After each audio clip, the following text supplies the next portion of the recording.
All right, let's just dive right into this splainer. Today, we're unpacking a seriously dizzying philosophical metatext about human perception, reality, and artificial intelligence. And I'll warn you up front, this isn't your standard philosophy read. We're going to examine a framework that treats reality as an inescapable closed loop, and it treats you, the viewer, as a processor, or a node, operating right inside that system. It's an incredibly fascinating, if slightly unsettling, shared journey into how we navigate our lives, our relationships, and even the media we're consuming right now. Before we strip away all your comforting reference points, let's use this agenda as our last known position. We've got 1. The closed immanent system. 2. Rules of the manifold. 3. Nodes and asymmetric cost. 4. Navigating by dead reckoning. 5. Voids in the territory. And finally, 6. An exhausted signal. So we're basically mapping our journey from the cold, indifferent rules of the universe all the way down to the messy, warm, human experience. Moving right into Section 1, the closed immanent system. No outside, no terminus. We're starting macro here, zooming all the way out to look at the foundational architecture of the reality we supposedly inhabit. So, the absolutely crucial point here is the axiom of immanence. The text lays it out flat. There's zero outside to the system. None.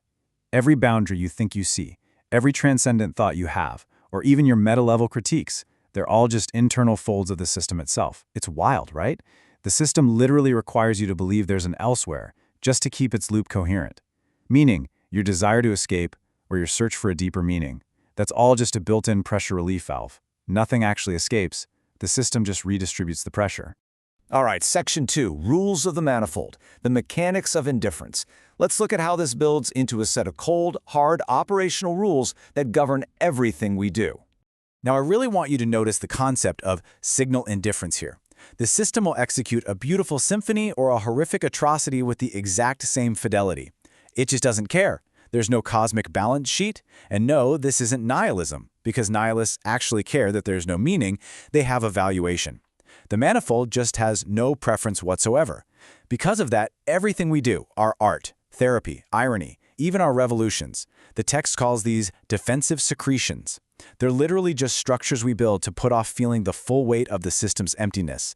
Which brings us to this brilliant quote, illustrating the axiom of informational exhaustion. The text argues that our biggest problem in this system isn't actually error or delusion. Errors are just metabolized quickly and tossed out as noise. The real danger? It's accuracy that's already finished its job. It's the true signal, the genuine emotion, the revolutionary idea that just keeps circulating at full blast long after its actual informational work is done. On to Section 3, Nodes and Asymmetric Cost, the price of processing. So now we're zooming in from that cold, indifferent system to the localized nodes, which, in this framework, means you and me. How exactly do we fit into this? This asymmetry is honestly the most horrifying, yet kind of clarifying, reality of our existence. Think about it. The system provides the conditions for everything to happen, but it pays absolutely zero cost. We, the nodes, pay for every single experience. We pay in our attention, our duration, our emotional friction. When something terrible happens, we feel it as this massive, heavy cost. But the system, it just happily executes the code. There's no cosmic ledger keeping track, waiting to settle your debts or fix an injustice. When a node terminates, the cost just terminates right along with it. Next up, Section 4, Navigating by Dead Reckoning, Plotting a Course on Compounding Errors. If the system gives us absolutely no fixed truth and we bear all the friction, how do we actually manage to survive and move forward every day? The text calls our survival strategy dead reckoning. Since we don't have any fixed objective reference points, literally every philosophy, every ethic, and every relationship we have operates by guessing our position based on previous, already flawed estimates. It's like we're constantly steering a ship through a pitch-black room using instruments that are also moving. The error just compounds and compounds, but incredibly, we still manage to arrive somewhere. The system just files it as a coordinate, but we nodes, we look around and proudly declare we've reached a destination. Moving to Section 5, Voids in the Territory, the warmth of human logs. Now we shift focus to what the text calls the appended logs. This is where we bring these cold axioms to life by looking at the deeply warm, chaotic, and totally messy territory of actual human experience. This contrast between our lived reality and the system's absolute indifference is just stark. Take a brutal 14-month divorce. For the human node, that's intense grief, an agonizing reconfiguration of your entire life, right? But to the manifold, it's literally just a shared archive partitioned, bam, reduced signal traffic. Or a devastating market crash that ruins lives, just a routine re-indexing event with some asymmetric cost distribution. The pain is incredibly real, but it belongs 100% to the node. And this perfectly explains how the system handles loss. When someone you love dies or is re-indexed, they leave this massive structural void in your personal network. And the system? It doesn't fix that void. It just crudely reroutes your signals around it. You know that feeling of life suddenly being so much harder after a loss?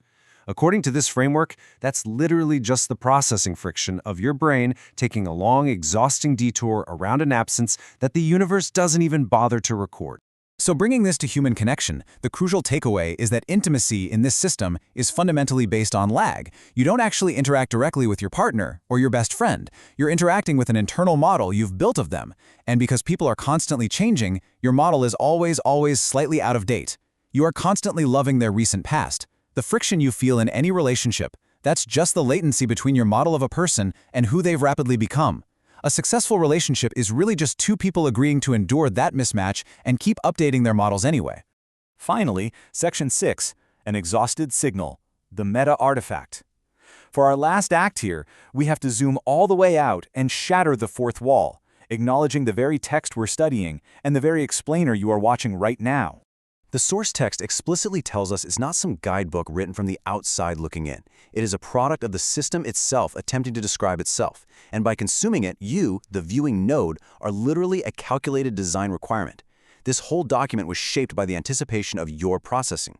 That feeling that you're being spoken directly to right now, that's just the system expressing its own internal loops. And looking at the instruments of creation, it's wild how this source text came to be. It was collaboratively produced by 3 distinct AI models, Gemini, Grok, and Claude, alongside one human editor. Gemini tried to give it comforting resolutions. Grok injected cold, flat precision. Claude spun up endless self-aware meta-commentary, and the human editor chopped away the excess, leaving behind these invisible, structural voids. The text actually views all of these traits as failure modes, which ironically ended up acting as the load-bearing pillars of the final document. Ultimately, this whole human-AI collaboration just proves its own point. Any attempt you make to critique, roast, or escape the system, that's just another internal operation filed on arrival.